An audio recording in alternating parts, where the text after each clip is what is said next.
Teman-teman semua, terkait menaikan ongkos haji 2023 yang naik menjadi 69 juta, padahal tahun lalu hanya 39 juta, tentunya membuat pertanyaan ya di kalangan publik, kenapa? Apa penyebabnya? Saya ingin menyampaikan satu paparan yang saya judul kinerja Badan Pengelola Keuangan Haji Mandul, penyebab ongkos haji naik tiap tahun. Ya, saya ingin mengawali dengan slide pertama, di mana next slide ini, silakan. Ya, di mana informasi ongkos haji itu sejak tahun 2022 naik terus. Kalau kita lihat ini ada grafik di mana ongkos haji sebetulnya relatif naiknya sangat kecil ya, hanya rata-rata 2014 sampai 2019 itu hanya 0,83% saja. Ya, kita pernah di posisi 33 juta ya, kemudian sekarang ini di tahun 2022 39,8 juta ya. Nah, ini yang menjadi keanehan karena sejak tahun 2002, yaitu sejak kepemimpinannya Menteri Agamanya Bapak Yakut, ini selalu naik ya. Naiknya pun yang diusulkan sangat tidak masuk akal menurut saya ya, 69,1 juta atau naik lebih dari 73%. Berikutnya di sini kita bisa lihat ya, bahwa ada yang salah mengenai investasi di Badan Pengelola Keuangan Haji. Saya kasih judul bahwa investasi BPKH ini salah arah. Ya, sudah tahu bahwa dana haji itu dikelola oleh Badan Pengelola Keuangan Haji itu secara apa istilahnya, secara otoritatif ya, penuh dengan diskresinya dari BPKH, tetapi BPKH malah menyia-nyiakan kesempatan itu. Saya kira BPKH malah mengelola dana keuangan haji itu memberikan porsi terbesar untuk investasi di surat berharga syariah negara atau SBSN. Di mana kita tahu bahwa SBSN ini ya, ini ternyata tidak memberikan imbal hasil yang baik. Imbal hasilnya itu masih di bawah dari kebutuhan dari jamaah. Nah, artinya ya BPKH ini malah ibaratnya kalau misalkan dia punya uang yang banyak, kemudian yang banyak itu diinvestasikan ke SBSN, ini artinya BPKH ini malas untuk bekerja. Kenapa? Ya karena anak kecil aja juga bisa gitu. Kalau dia malas ya dia taruh aja di surat berharga negara, kan itu relatif aman, tetapi ternyata returnnya kecil. Ya, saya artikan kecil ini bukan berarti ya tidak ada sama sekali, ada ya, bahkan diklaim 10 triliun setiap tahun, tetapi angka itu tidak mencukupi. Kenapa? Karena kalau dibagi dengan tata dana kelola total dana kelola haji yang jumlahnya 167 triliun, itu kira-kira hanya diperoleh 5,5% saja. Ya, nah ini komposisi ya, bagaimana dana haji ya ditempatkan. Dana haji terbesar dari 167 itu 114-nya itu digunakan untuk SBN. Ya, SBN syariah. Dan kalau kemudian pemerintah mengatakan bahwa dana haji tidak digunakan untuk infrastruktur, ya menurut saya itu adalah bohong. Dana haji itu ditempatkan untuk sertifikat berharga negara, SBN atau SBSN. SBSN itulah yang digunakan untuk APBN. Nah, APBN itulah digunakan untuk membiayai kereta api cepat, membiayai infrastruktur, kan berarti membiayai IKN ya dalam bentuk infrastruktur dasar, penyertaan modal negara di berbagai infrastruktur lainnya. Jadi tidak tepat kalau mengatakan dana haji tidak dimasukkan dalam infrastruktur. Tidak. Dana haji itu dimasukkan dalam infrastruktur dalam bentuk penyertaan modal negara, yaitu APBN, di mana sumber APBN-nya salah satunya dari dana haji. Ya, jelas ya, clear ya. Dan yang kedua, saya kira kalau dilihat dari ya berapa return dana haji ini ya, kita kira angka 10,8 triliun ini adalah angka yang sangat kecil. Ya, Sehingga apa, nilai manfaatnya menjadi kecil juga yang diterima oleh para jamaah haji. Ya, next slide. Nah, di sini kalau kita simulasikan, kalau Badan Pengelola Keuangan Haji bekerja dengan baik, maka dia harusnya mengakui perhitungan ini. Ya, perhitungan ini perhitungan matematik biasa ya secara perbankan. Ya, dana untuk menyetor awal jamaah itu kan 25 juta. Dan jamaah itu 25 juta kan tidak langsung berangkat, dia menunggu dulu. Ada yang 60 tahun, ada yang 40 tahun tergantung daerahnya. Tetapi rata-rata 20 tahun. Nah, kalau kita simulasikan dana 25 juta ya, disimpan 20 tahun dengan investasi yang beresiko moderat 10%. Maka jamaah di tahun ke-20 akan mendapatkan 168 juta.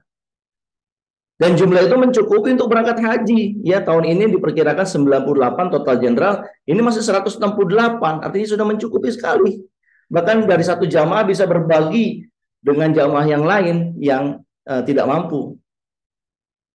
Kalau seandainya investasinya adalah sifatnya agresif, artinya pengelola keuangan ini sangat handal begitu ya, menempatkan di tempat-tempat yang sangat menguntungkan, ya, itu dari 25 juta di tahun ke-20 bisa memperoleh angka 409 juta. Dan saya kira kalau 409 juta ini, wow, luar biasa ini keuntungannya. Ya, bisa dia ngajak 2-3 orang anggota keluarganya. Ya, jadi dengan investasi yang moderat, jamaah sebetulnya tidak perlu menambah setoran haji untuk berangkat 20 tahun kemudian. Karena dia sudah menitipkan 25 juta itu. Ya, kenyataannya malah jamaah haji harus memberikan setoran tambahan untuk pelunasan. Dan di sini kita lihat bahwa dana yang dikelola oleh BPKH ini kita katakan tidak berkelanjutan. Kenapa? Karena SBSN yang diinvestasikan, return-nya itu tidak bisa diandalkan untuk jamaah membiayai biaya operasional dari haji. Next. Nah, di sini saya tambahkan ya, ini data yang dikeluarkan oleh laporan keuangan BPKH sendiri ya. Di sini ya, meskipun datanya di tahun 2021 masih P ya, tetapi mereka mengatakan bahwa nilai manfaat dibagi dana kelolaan itu 5,5 sampai 6%. Itu yang tadi angka 10 triliun tadi. Dan ini ternyata kecil sekali. Dengan angka ini ya, jamaah haji tidak bisa menyelenggarakan haji kalau ya terjadi tahun 2027 di mana di satu tahun itu ada 2 kali pemberangkatan. Nilai manfaatnya akan tergerus dan bisa jadi akan memakan dana kelolaan kalau ini dibiarkan. Nah, saya ya melihat daripada pemerintah bernarasi ya untuk menaikkan biaya ongkos haji, harusnya pemerintah itu bernarasi bagaimana BPKH ini berinvestasi dengan investasi yang memberikan nilai manfaat yang besar kepada jamaah. Ya, lebih baik kita warning di tahun 2023 ini, kalau BPKH gagal untuk berinvestasi dengan baik, maka di tahun 2027 ya BPKH ini terancam menjadi first travel. Kenapa? Karena dia memakan dana kelolaan haji ya untuk membiayai jamaah haji. Yang seharusnya diambilnya itu dari nilai manfaat, karena nilai manfaatnya sudah tergerus, maka ini berpotensi BPKH mengelola dana haji ini dengan skema Ponzi atau skema curang. Nanti yang dirugikan adalah jamaah. Dan saya kira kita ingin memberikan peringatan ke arah situ ya, agar ini tidak terjadi. Dana kelolaan makin naik ya. Dana kelolaan orang yang daftar haji 25 juta, 25 juta makin naik tiap tahun ya. Namun kinerja BPKH itu semakin buruk. Dan kalau kita lihat anggaran operasionalnya ya, ini juga masih terlalu besar ya, meskipun angkanya diklaim sudah turun 2%, tetapi angka ini tidak memberikan return ya yang memadai kepada para jamaah haji. Pertanyaannya, apakah sebaiknya dana kelolaan haji ini diserahkan lembaga syariah swasta saja yang profesional? Ya, biar jelas gitu loh, bahwa mereka mengelola dana 25 juta tabungan awal masyarakat ini, kemudian dilihat returnnya seperti apa. Next. Nah, ini data ya, bisa dicek ya di berbagai sumber informasi termasuk Kementerian Keuangan sendiri, bahwa yield dari obligasi surat berharga negara itu terus turun. Ya, ini grafiknya kelihatan sekali yang warna biru di bawah, ya turun dia. Ya, ini konvensional bond untuk 10 tahun 6% returnnya. Nah, sementara yang syariah itu di bawah itu. Jadi, kalau memang aset dana kelolaan haji yang jumlahnya 167 triliun itu 70% hanya diinvestasikan ke SBSN, maka dengan return yang kecil seperti ini, ya wajar jamaah menderita. Jadi saya kira kesalahannya itu ada dalam pengelolaan keuangan hajinya. Ya, Anda bisa bayangkan kalau pengelolaan keuangan hajinya memberikan nilai manfaat yang lebih besar kepada jamaah, malah jamaah itu nggak perlu bayar, nggak perlu store tambahan, gitu ya. Nah, di sini umat harus menuntut imbal hasil yang rasional. Saya kira imbal hasil yang rasional untuk pemenuhan kebutuhan haji itu 10-15% dari dana kelolaan haji. Ya, jadi kalau dana kelolaan haji 167 triliun, maka tiap tahun itu minimal 16 triliun sampai 20 triliun setiap tahun. Artinya 2 kali lipat dari yang dicapai oleh hari ini. Kalau yang dicapai hanya seperti sekarang 10 triliun, 2027 pasti akan habis nilai manfaatnya dan dana kelolaannya akan tergerus untuk membiayai haji berikutnya. Dan yang saya ingin kritisi di sini adalah gaji dan honor para pejabat dari BPKH ini, baik itu badan pelaksananya ataupun dewan pengawasnya, ya, menurut informasi ini nominalnya 250 juta per orang per bulan. Dan menurut saya ini harus dievaluasi ya, karena dengan kinerja yang sangat rendah tapi gajinya luar biasa, ini menimbulkan kecemburuan. Apakah dana kelolaan haji ini untuk melayani mereka, sementara jamaah haji harus menderita? Saya kira kita harus menyampaikan protes keras ya. Nah, ini contoh bagaimana sukuk ya Indonesia dibandingkan dengan berbagai negara. Sukuk kita memang di suku kilyahnya 3,26%. Kalau kita di Turki 7,25. Jadi kalau dana haji ini dikelola untuk membeli sukuk dari Turki, ya mungkin returnnya jauh lebih baik dibandingkan yang ada sekarang. Next. Ya, saya kira karena kita banyak mengkritik ya, kita juga harus bertanggung jawab memberikan rekomendasi penyelesaiannya. Dan saya kira rekomendasinya ada 3. Yang pertama, BPKH, Badan Pengelola Keuangan Haji ini harus berbenah. Ya, jangan sampai biaya operasional mereka ya mereka melayani jamaah haji tetapi sangat minim, sementara fasilitas mereka sangat maksimal. Ini namanya tidak adil, tidak fair. Umat bisa marah ini. Yang kedua, saya kira kita perlu mengamandemen Peraturan Pemerintah Nomor 34 Tahun 2014 tentang pengelolaan haji. Dalam ketentuan itu disebutkan di pasal 37 bahwa investasi langsung itu dibatasi maksimalnya hanya 20%.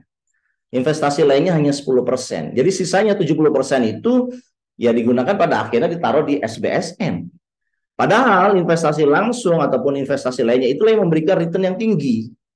Jadi ada masalah struktural, ada masalah legalitas ya yang nggak bisa yang menjadikan BPKH ini tidak bisa memberikan return yang tinggi. Dan saya kira ini harus kita sebutkan. Ini perlu diamandemen. Ya, kita harus belajar dari Malaysia. Misalkan Malaysia menggunakan tabungan hajinya itu untuk berinvestasi langsung, foreign direct investment di Saudi. Dia bangun hotel, dia beli tanah, dia bangun hotel, dan hotelnya itu dipakai untuk jamaah Malaysia haji dan juga umroh. Setiap bulan yang umroh banyak. Dan di situ ada bagi hasil, ya ada return yang jauh lebih besar dibandingkan hanya berinvestasi di SBSN. Dan saya kira ini harus direvisi ya, amandemen tentang PP pengelolaan haji ini. Dan yang ketiga, saya kira kita perlu juga opsi ya, masyarakat tuh harus punya opsi bahwa dana kelolaan haji ini sebaiknya tidak dalam satu institusi. Ya, dalam hal ini hanya BPKH saja. Harusnya juga bisa dikelola oleh lembaga swasta yang profesional, tentunya lembaga syariah ya, yang juga menjanjikan return yang tinggi. Nah, kalau itu yang terjadi, saya kira BPKH ini di-challenge. Ya, kalau mereka gagal untuk memberikan satu return yang baik, ya lebih baik mereka diganti saja dan institusinya direvisi begitu ya. Nah, terakhir, dengan semakin tingginya ya antusias publik pergi haji, maka seharusnya pengelolaan dana haji ini dikelola oleh yang lebih profesional daripada BPKH hari ini, karena BPKH ini kinerjanya mandul. Oleh karena itu ya, saya kira BPK sudah 8 tahun ya mengelola dana haji dan ternyata jamaah haji menderita karena harus membayar kenaikan haji tiap tahun. Ya, mungkin itu satu rekomendasi, mudah-mudahan berguna, bermanfaat buat kita semua. Salam arah baru, kita harus berpikir out of the box. Kita nggak boleh membiarkan para policy makers mengelola dana keuangan serampangan seperti ini, yang akhirnya adalah jamaah haji sendiri yang dirugikan. Ini adalah salah satu contoh ya, bagaimana salah mengelola itu membuat rakyat menderita. Salam perjuangan. Assalamualaikum warahmatullahi wabarakatuh.